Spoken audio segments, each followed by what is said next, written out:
It's your boy B.Brixx, representing the organization. Route 30 boys in the building. From the 15137-15035. That's North Sales, East McKeesport. Second home is the port. Shout out to McKeesport. This is what it is. B.Brixx in the building.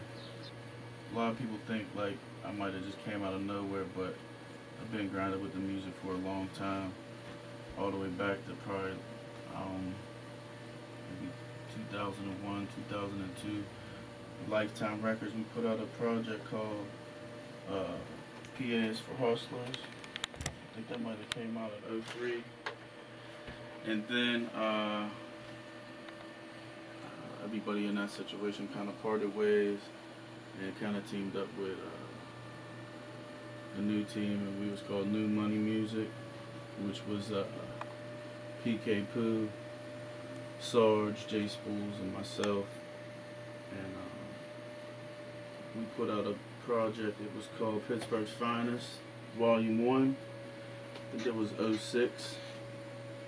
And then that all kind of fell apart as well. So right around '07, decided to start, focusing on myself and starting a little solo project. And took the next year and did some solo writing and put out that mixtape, Neighborhood Heroes Presents B.Brixx, and kind of it's just been keeping the ball rolling ever since. Put out the I'm Good EP last year. Shot a couple videos last year. Opened up a studio, Studio B, out in West Mifflin, 438 Lebanon Road. Basically for the last year, just been stockpiling music and videos, and getting ready to unleash this plan of attack, and planning on separating myself from the pack within the next 6 to 9 months with the videos, the quality of the videos and the quality of the music that I'm about to release. The plan is to just separate myself from everybody else. From the time I started taking music serious in probably like 2000, thinking that because it was a lot different back then than it is now. But now it's more of a reality where everybody could get on the internet, everybody could shoot a video, you know what I mean? 10, 12 years ago, having your own CD was a big enough deal, let alone having a video, you know what I'm saying? But, for a lot of those years, probably like the first 7 solid years of being involved in music, I never really aspired to put myself on center stage, you know what I'm saying? Like, I wanted to be involved in music, and I kind of was the backing to a handful of people that I fucked with, or friends for that matter, that was trying to rap. But just, you know how it is when you're young and you're coming up, egos clash and things don't work out the way you have planned. So it was always back to the drawing board, and every time it was back to the drawing board, it was like, you could either say fuck this music shit, or you could figure out a new avenue to try and keep the ball rolling. And at the end of the day, it just panned out to where it was like, alright, I done tried this with 3 or 4 of my homies, and it ain't working out. So, and then the people around me was like, man, you should just focus on yourself, because I would spit a verse on people's shit, here and there, but it was never like, really going in and trying to create whole songs. So it became like, at the end of the day, it basically panned out to where it was like, if you want to keep going, like, everybody around me was like, you're going to have to do this on your own. So I was like, fuck it, let me start over and focus on myself, see where it takes me. This is why when people say or think that I just came out of nowhere, I think that's where the knowledge of being involved in music for those years was what helped me, because it was simple to see, what can I do to be mentioned with these people that or basically, you know, at the top of the list in the city? Well, first and foremost, if you package your product well and you present it, you know what I mean, the way that I do, it's everybody can rap. You know what I'm saying? Like everybody can rap. It's just like sports. Everybody can play hoops, everybody can play football, but that don't mean that they're going to take it to the next level.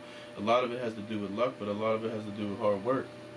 So I look at it like, you know, I'm not going to go and, you know, you want to go to the store, you want to go to the mall and spend $700 on a belt, or you want to get your music mixed down. You know what I'm saying?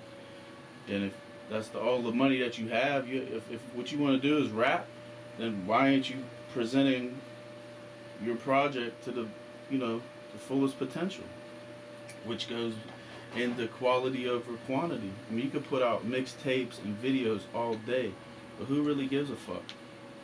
If the shit ain't that shit, if everybody's not waiting to see your shit, I try to make a spectacle out of everything. I want everybody to be waiting on my shit. I ain't putting nothing out since I'm good. So everybody's probably like, oh, boy put out I'm good. It's over for him.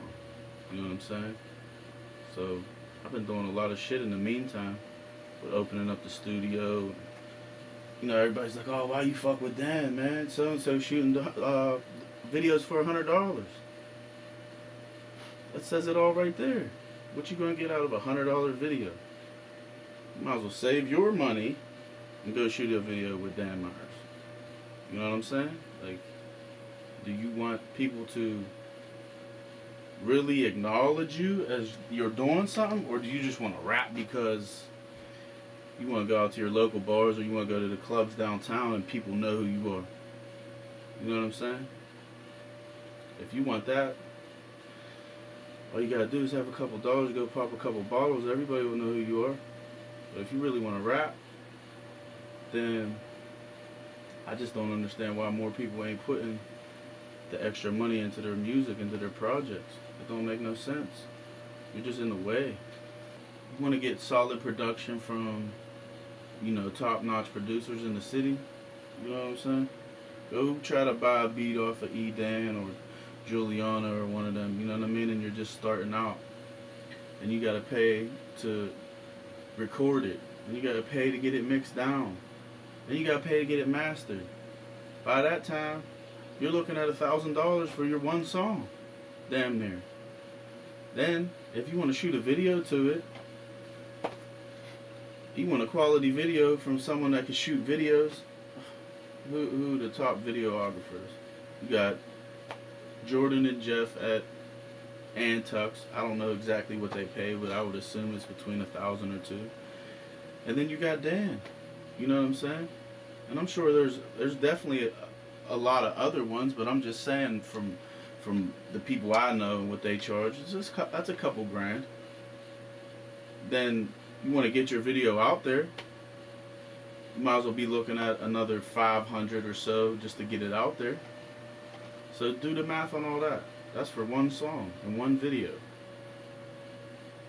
And everybody's, I don't know, when I click on shit and I see somebody got 3 or 4 videos, excuse me,